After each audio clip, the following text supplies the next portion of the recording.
درود به همه دوستان عزیز. فتانه هستم، به کارگاه شمع‌سازی من خوش اومدید. ویدیو آموزشی که امروز برای شما در نظر گرفتم شمع گل مریم هست. کانال من سابسکرایب کنید و تا انتهای ویدیو با من همراه باشید.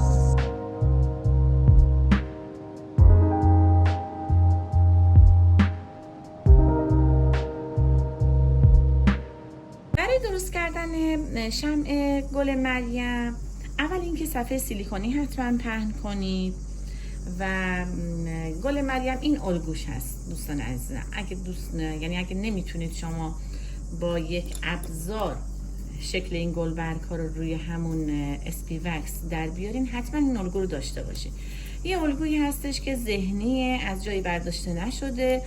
یه الگوی اولیه که برای غنچه تقریبا نیمه بسته و یک مقدار باز استفاده میکنیم 5 پره و برای یه گل کامل باز شده 5 پر و 7 پر هستش.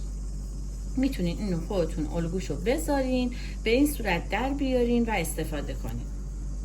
از سنبه برای اینکه بخوایم اون گل برگ‌ها رو کف دست شکل بدیم استفاده میکنیم. 2 تا ابزار مجسمه سازی هستش، یکی به این صورته، یکی هم برای خط انداختن روی غنچه هستش. پارافین مایع که برای تمیز کردن این صفحه سیلیکونی هست که حتما قبل از اینکه اسپی وکس رو بریزین حتما تمیز کنیم با دستمال کاغذی صفحتون رو. اینم وازلینه که برای این سنبه هستش استفاده میکنیم، بهتون نشون میدم. رنگ اکریلیک سبز و قرمز هست برای سایه انداختن روی غنچه ها و انتهای گلتون. پارافینی که استفاده میکنیم اسپی وکس هست برای خود گل و استی وکس هستش که اسپی وکس و استی وکس رو با هم قاطی میکنیم برای ساقه و برای خود گل هم که فقط اسپی وکس رو استفاده میکنیم. اول چون میخوام گل و غنچه رو بهتون یاد بدم، خود اسپی وکس رو میذارم به طریق بنماری که ذوب بشه. فقط دوستان گلم حواستون باشه که برای درست کردن گل‌های دستساز از پارافین استفاده بکنین که خاصیت انعطافی و ارتجاعی داشته باشه و اسپی وکس بهترین گزینه برای درست کردن گل‌های دستسازه. برای شروع کار به طریق بنماری میذارم اسپی وکس رو که ذوب بشه. وقتی که پارافین اون ذوب شد یه چند قطره بهش رنگ سفید مایع میزنم.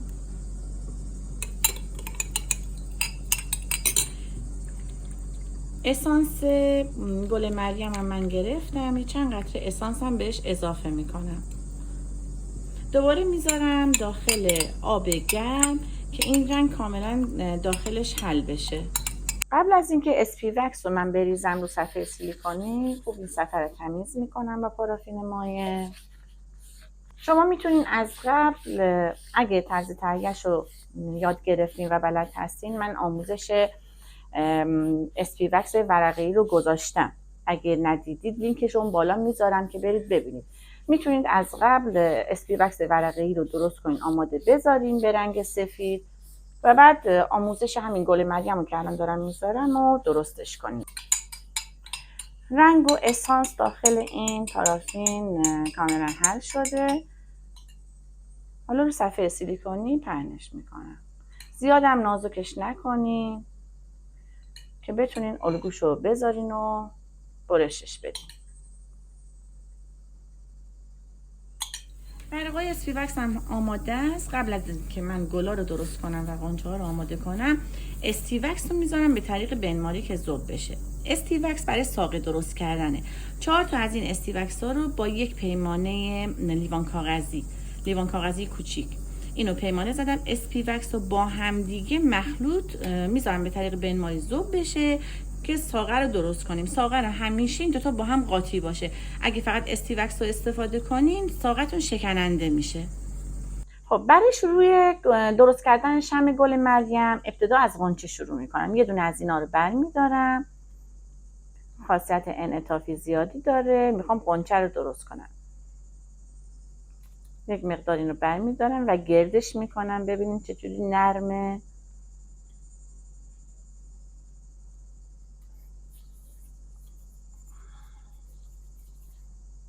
کامل گردش میکنم اینو و بعد اینو به صورت اشک در میارم. چند بار این کار رو انجام میدم تا خوب اون غنچه‌ای که میخوام درست بشه.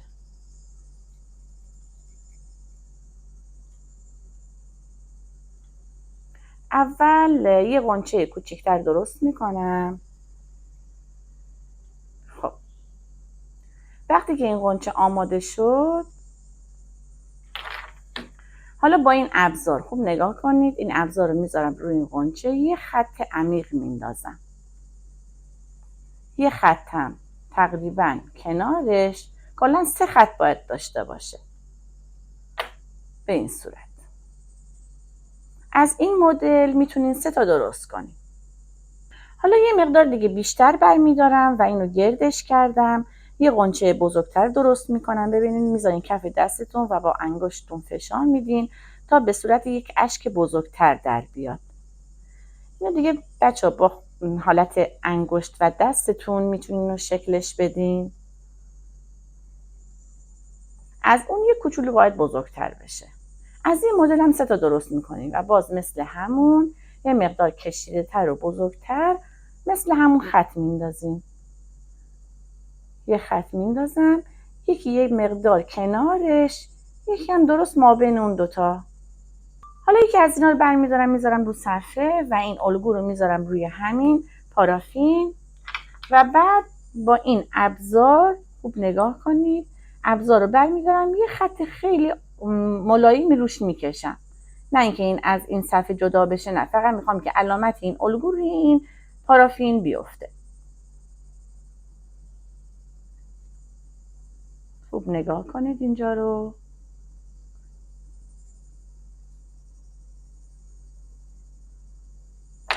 ببینید علامت این الگو روی این پارافین افتاده. حالا چیکار میکنین؟ با قیچی دور تا دور این الگو رو میبرین. حالا حتما نباید رو همون خط باشه، یک مقدار ممکنه بالاترم این برش انجام بشه.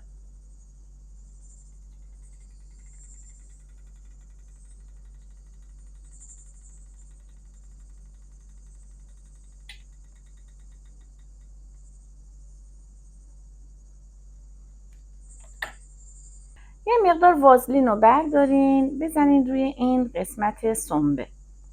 این گلبرگی که برش دادین رو بذارین کف دستتون و با این سنبه روی گلبرگ‌هاش به صورت بالا و پایین بکشید، طوری که گلبرگ‌ها به سمت داخل شکل پیدا میکنن. میام به سمت داخل، نگاه کنید خوب، آروم فشار بدید، تک تک این گلبرگ‌ها به سمت داخل خم میشن. وقتی که گلبرگ آماده کردین، حالا از ابتدای این گلبرگ که این 5 پره ابتداش یه مقدار خمش کنین، شروع کنین به رول کردن.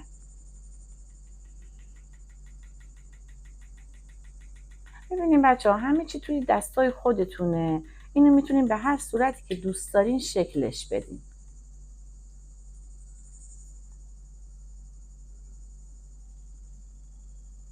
اگه دیدین یه دونه از این گلبرگ ها قدش یکم بلندتره، یه کوچولو اینو سرشو خم کنین به سمت داخل.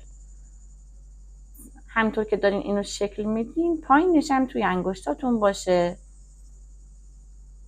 و بهش حالت بدین. این میشه یه دونه از این غنچه های نیمه بازش که از این مدل شما 3 تا درست کنید. حالا دیگه غنچه های گل مریم میخوان کم کم باز بشن و پرپرتر و پرپشتر میشن. از همین مدل 5 پر 2 تا درست کنین، آماده بذارین مثل همون. ببینین یکی رو غنچه کردم، یکی هم آماده کردم گذاشتم. حالا اینی که حالت غنچه تقریبا بسته هستش میذارم ابتدای این گلبرگه و شروع میکنم به رول کردن به سمت داخل. نگاه کنید این قسمت رو، ببینید غنچه داره کم کم باز میشه، ولی چیه؟ پرپشت تره. از این مدل هم باید 3 تا درست کنیم. زیرش هم میگیرم اضافهشو و قسمت پایینش هم قشنگ میچسبونم. این قسمتش هم به این صورت باشه، این هم قسمت بالاش. حالا برای درست کردن گل که دیگه باز شده، کاملا باز شده، باید از اینا الگو بردارم. یه دونه از این برمیدارم، یه دونه هم از این. میذارم روی این پارافینم.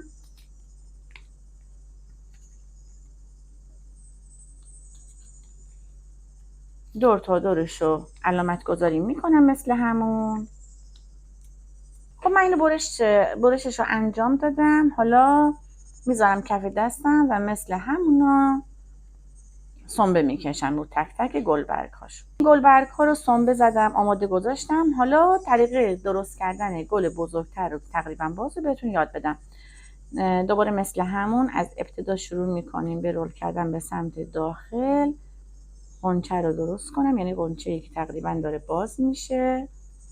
میبندم، فشار میدم زیرشو و بعد این غنچه ای رو که دیگه قسمت بالاشو جمع نمی کنم، میذارم حالت نیمه باز بمونه. این گلبرگ بزرگ رو میذارم از ابتدا، هم قد و هم سطح باشن. از ابتدا میذارم، قسمت پایینش کوچولو فشار میدم، بعد شروع میکنم اینو به سمت داخل رول کردن. فقط اگه دستتون کم وازلین داره پاک کنین، چون باعث میشه که این سر بخوره. یه کوچولو فشار میدم همش.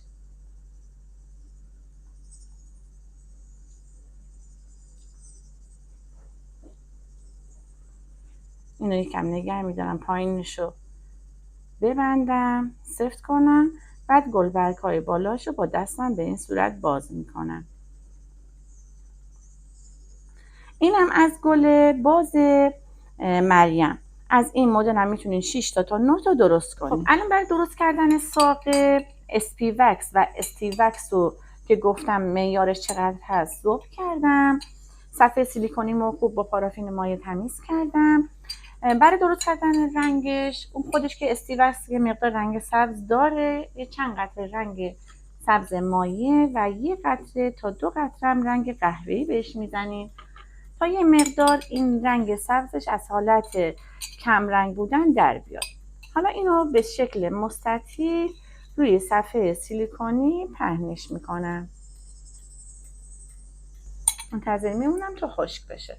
خب من این ورقی که برای درست کردن ساقه بود به صورت مستطیل قیچی کردم، در آوردم. فتیله رو میذارم ابتدای این پارافین و خیلی اولش سعی میکنم که اینو روی این فتیله فیکسش کنم، بعد اینو رول کنم. بعد اینو رول میکنم به سمت بالا. خیلی آروم این کار رو انجام میدم تا یه ساقه تقریبا ضخیم در بیاد، چون تعداد گلمون زیاده و باید همه روی همین ساقه بذارم. ساقه گل مریم رو درست کردم، اینجا گذاشتم. قسمت بالاش رو یک کوچولو به هم فشار میدیم که قسمت بالاش از این حالت ساده در بیاد و یک کم حالت مخروطی شکل در بیاد. غنچه هم که اینجا درست کردم گذاشتم، غنچه بسته، نیمه باز و تا گل کامل. حالا سایه زدن رو بهتون یاد بدم. برای درست کردن این سایه غنچه ها 3 تاشو ببینید بچه ها، میتونید شما از رنگ های پودری هم استفاده کنید، ولی من از اکریلیک استفاده میکنم. اگه دیدین که انگشتتون این اکریلیک خوش شد، هم میتونین با وازلین مقدار اینو درستش کنین. همین که حلالش آب. 3 تاشو کاملا سبز رنگ میکنم، سایه میزنم. بقیه غنچه ها رو که دارم اینجا، غنچه های بسته، رنگ قرمز اکریلیک رو برمیدارم، یه مقدار به انگشتم میزنم. بچه ها چون این رنگ اکریلیک سریع خشک میشه، یه مقدار آب کنارتون باشه، یه کوچولوی انگشتتون رو به آبم بزنین که از اون حالت خشکی در بیاد. قسمت بالای غنچه‌تون یه کوچولو قرمز کنین، البته باید به رنگ صورتی باشه. اینو هی چند بار تکرار کنین، با بقیه انگشت اینو پخشش کنین، به رنگ صورتی در میاد. و قسمت پایین غنچه‌تون رو سبز رنگ کنین. همون انگشتتون رو پاک کنین با دستمال کاغذی و بعد بمالین به سبز. یه مقدار کوچولو دوباره به آب بزنین. قسمت پایین ساقه رو به این صورت نگه دارین، توی انگشتتون بچرخونین تا سبز بشه. مقدار اسپی وکس رو من ذوب کردم و رنگ سبز و یه چند قطره، یکی 2 قطره قهوه‌ای ریختم. کاستک درست کردم. ببینین کاستک وقتی گل رو وصل می‌کنیم به ساقه، برای اینکه خوب نگه دارنده، یعنی خوب رو نگه داره گل رو ساقه، اینو چند تا درست کنین. این چیز خیلی راحتی، نیاز به هیچ الگویی نداره. فقط کافیه تو ذهنتون یه چنین چیزی رو بکشین و پیاده کنین روی این پارافین و با قیچی برشش بدین. به همین صورت این ساقه گل مریم که قسمت بالاش هم گفتم که یه ذره این حالت تیزش کنین که قنچه ها و گلا رو بهش نسپارین. ابتدا از قنچه شروع میکنین، نیاز به هیچ پارافین گرمی نیست. این خودش چون نرمه به این ساقه خشک میچسبه. ابتدا قنچه سبز رو شروع میکنیم به نصب کردن. 3 تا از این قنچه سبز داریم، در 3 طرفش میذاریم. ببینیم پایین کارتون رو فقط کافی فشار بدیم در همین حد. این 3 تا رو وقتی گذاشتین به این صورت نزدیک به این فتیله، حالا صورتی ها رو مابینشون میذاریم. ببینید این دوتا هست، اینو میذاریم مابینش. فقط این قسمت زیرش رو با انگشتتون فشار بدید. این هم میشه مابین این دوتا. قسمت پایینش رو فشار بدید که کاملا بچسبه. شما 3 تا قنچه متوسط درست کرده بودین دیگه، درسته؟ 3 تا که سبز بود کوچیک، 3 تا هم متوسط. این 3 تا بزرگان ما بین اینا میذاریم. یک کوچولو فقط میاریم بالاتر. ببینید یک کوچولو اینو سر اینو میاریم زیر این میذاریم که این زیرش مشخص نشه. فشار میدم. اینم به همین صورت. اینم میذارم اینجا. تا اینجا شد قنچه مریم. برای اینکه این قسمت ها رو یه مقدار حالت نگهدارنده داشته باشه که من میخوام اون قنچه های نیمه باز و بازو بذارم، یه چند تا کاسبرگ زیر این قنچه ها میذارم که اینو در واقع این کارمون رو فیکس میکنه. به این صورت هر جایی که احساس کردین زیر کارتون، پایین کارتون، حالا یا قنچه یا گل حالت شل داره، میتونین این کاسبرگا رو بهش نصب کنین. در واقع اینا رو نگه میداره. هیچ قانون و قاعده خاصی نداره. شاخه یعنی ساقه تو دست خودتونه، گلا و قنچه هم دست خودتونه. مثلا الان احساس میکنم این یکم شله، وقتی میبینم شله سعی میکنم یه دونه از این کاسبرگا رو بهش بزنم. اینو نگه میداره، محکمش میکنه. حالا از قنچه تقریبا کوچولو یعنی نیمه باز شروع میکنم به نصب کردن. گل مریم مثل گل سنبل و برعکس گل گلایول باید دور تا دورش کار بشه، یعنی یک طرفه نیست. سنبل هم به همین صورت چرخشی و دور تا دور بود، ولی گلایول یک طرفه. این الان قنچه یه دونه گذاشتم. ببینید کنار هم 3 تا در 3 طرف میذارم. اگه احساس کردین که نچسبید میتونین از این کاسبرگا به زیرش بزنید. اینو نگه میداره. 3 تا از این قنچه ها رو من گذاشتم. این کاسبرگم میذارم زیرش که اینو نگه داره. حالا از این قنچه ها من 6 تا درست کرده بودم دیگه. 3 تا دیگه هم میذارم مابینش. زیرش هم فشار میدم که خوب بچسبه. دیگه داره کم کم گل مریم باز میشه. خب ببینین الان اگه زیرش احساس کردین که ممکنه که بیفته و به سمت بیرون خم بشه، این کاسبرگ رو زیرش حتما بذارید. با دستتون خوب فشار بدید که اونو نگه داره. از این کاسبرگ تعداد زیادتری درست کنید. حالا این قنچه تقریبا باز میذارم ما بین همونا. به همین ترتیب گلارم به همین ترتیب نصب میکنیم. 3 تا رو میذاریم، در واقع ما بین همونا میذاریم. ببینید الان ما بین 2 تا بازی میذاریم. به همین ترتیب گلا رو، قنچه و گلا رو میذاریم تا میاد تا به سمت پایین.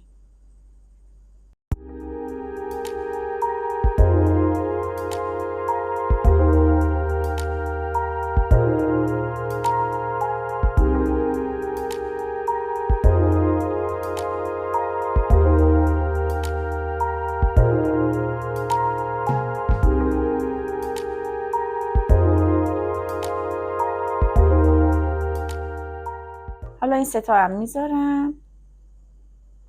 زیرش رو خوب فشار میدم.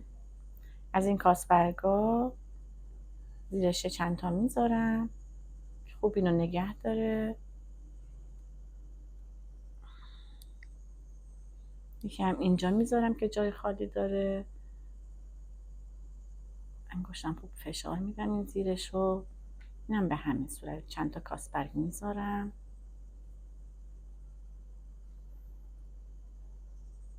و آخری هم اینجا میذارم.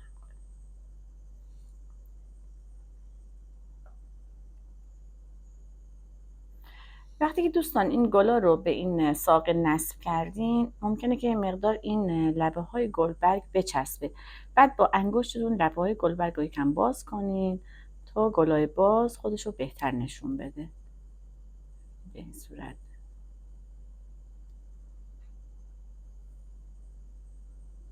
اینجوری با انگشتتون باز کنین گلاتون. دوستان عزیزم، آموزش امروز شمع گل مریم هم به پایان رسید. امیدوارم که لذت برده باشید. لایک و سابسکرایب یادتون نره.